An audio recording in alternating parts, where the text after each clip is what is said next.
بسم الله الرحمن الرحيم لا أقسم بيوم القيامة ولا أقسم بالنفس اللوامة أيحسب الإنسان أن لن نجمع عظامه بلى قادرين على أن نسوي بنانه بل يريد الإنسان ليفجر أمامه يسأل أيان يوم القيامة فإذا برق البصر وخسف القمر وجمع الشمس والقمر يقول الإنسان يومئذ أين المفر كلا لا وزر إلى ربك يومئذ المستقر ينبأ الإنسان يومئذ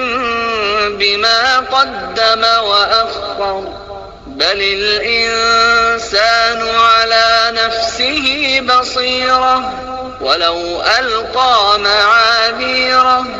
لا تحرك به لسانك لتعجل به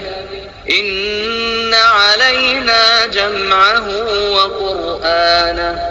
فإذا قرأناه فاتبع قرآنه ثم إن علينا بيانه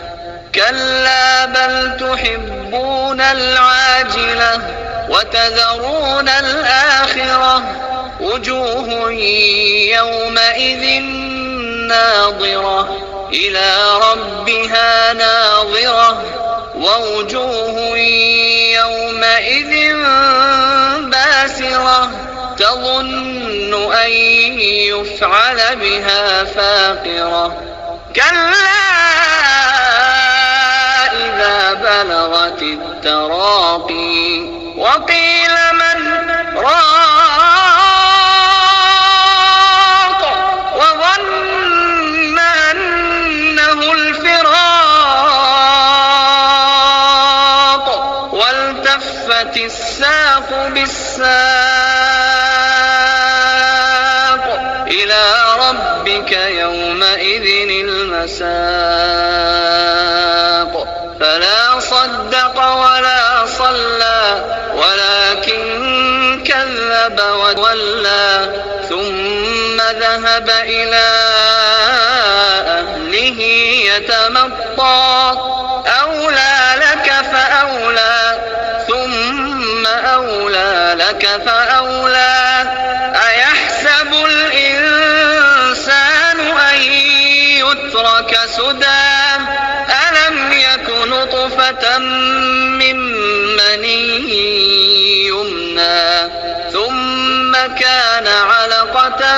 فخلق فسوى فجعل منه الزوجين الذكر والأنثى أليس ذلك بقادر على أن